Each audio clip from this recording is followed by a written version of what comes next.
औरत ने बर्फ में पड़े बूढ़े आदमी पर पानी की एक बाल्टी डाल दी। पास जाने पर उसने देखा कि वो उसके अपने ही पेरेंट्स थे जो उसके घर के सामने जम गए थे। जब ये खबर फैली तो उसके 4 बेटे आए, पर किसी ने भी उनके अंतिम संस्कार की जिम्मेदारी नहीं ली। उन्होंने न सिर्फ पैसे देने से मना कर दिया, बल्कि जिम्मेदारी से बचने के लिए आपस में लड़ने भी लगे। मरने से पहले बुजुर्गों ने अपनी जायदाद बड़े बेटे, तीसरे बेटे और सबसे छोटे बेटे के बीच बांट दी थी। पर जिन तीनों को घर मिला, उन्होंने उनकी देखभाल नहीं की और कड़ाके की सर्दी में उन्होंने उन्हें सड़क पर फेंक दिया, उन्हें जमकर मरने के लिए छोड़ दिया। अब वो उनके अंतिम संस्कार के लिए एक पैसा भी नहीं देना चाहते थे। सिर्फ दूसरे बेटे ने, जिसे कुछ नहीं मिला था, उन्हें दफनाने के लिए फैमिली का इकलौता बैल बेचने का फैसला किया। मां ने अपने इस आज्ञाकारी बेटे को देखा और पछतावे से भरकर रोने लगी। अगले ही पल वो दशकों पीछे उस समय में वापस चली गई जब उसने अपनी फैमिली का बंटवारा नहीं किया था। अपने सामने बड़े बेटे को देखकर उसने उसे एक जोरदार थप्पड़ जड़ दिया। वो जानती थी कि भगवान उसे अपने एहसान फरामोश बेटों को सुधारने का एक और मौका दे रहे हैं। यहाँ तक कि उसकी बदतमीज बहू भी नहीं बच पाई, उसे भी एक थप्पड़ पड़ा। उसे लगा कि उसका पति उसे ताना मारेगा, पर उसने न सिर्फ उसे कुछ नहीं कहा, बल्कि वो भी उसी की तरफ हो गया। पता चला कि वो भी रिबॉर्न होकर वापस आ गया था। उन्होंने एक दूसरे की आंखों में देखा और बिना कुछ कहे समझ गए, ये फैसला करते हुए कि इस जिंदगी में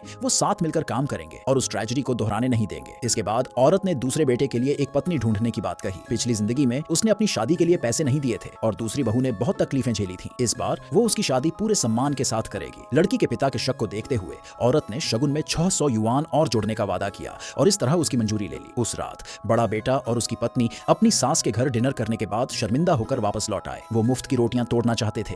औरत और उसके पति ने मना कर दिया और फैमिली के बंटवारे का ऐलान कर दिया, उन्हें अलग जाकर रहने का आर्डर देते हुए। बड़े बेटे ने उनके बुढ़ापे का ताना देकर डराने की कोशिश की, पर उन्होंने उसकी बोलती बंद कर दी। उसे सिर्फ 30 युआन दिए गए और बिना किसी सामान के घर से निकाल दिया गया। बुजुर्ग अपने दूसरे बेटे को सिटी ले गए ताकि वो ठंडी जेली बेच सके। उनका बिजनेस उम्मीद से काफी अच्छा चला। जब उन्होंने शादी के लिए लगभग पैसे इकट्ठे कर लिए थे, बड़ा बेटा और उसकी पत्नी वापस आ गए। बहू ने पैसे मांगने के लिए ये झूठ बोला कि वो सबसे बड़े पोते की मां बनने वाली है, पर औरत ने तुरंत उसका पर्दाफाश कर दिया और दूसरे बेटे को उन्हें भगाने का ऑर्डर दिया। कुछ ही देर बाद तीसरा और चौथा बेटा अपनी छुट्टियों से वापस आ गए। वो बहुत आलसी थे और बिना कोई काम किए जीना चाहते थे। औरत की बात एकदम क्लियर थी, जो काम नहीं करेगा उसे खाना नहीं मिलेगा। उन्होंने इसे सीरियसली नहीं लिया, पर उस रात उनके लिए खाना नहीं के बराबर था। परेशान होकर उन्होंने खाना चुराने के लिए ताला तोड़ दिया और रंगे हाथों पकड़े गए। तीसरे बेटे ने कोई पछतावा नहीं दिखाया, उसने विरोध दिखाने के लिए एक प्लेट भी तोड़ दी और पिता को इतना गुस्सा दिलाया कि वो उसी वक्त बीमार पड़ गए। बुजुर्ग पूरी तरह से निराश हो गए थे। अगले दिन उन्होंने तीसरे और चौथे बेटे को वापस स्कूल भेज दिया और उन्हें किराए के पैसे भी नहीं दिए। कमाया हुआ सारा पैसा दूसरे बेटे की शादी को सम्मान के साथ मनाने के लिए रखा गया, पर बड़ी बहू ने यह सब देख लिया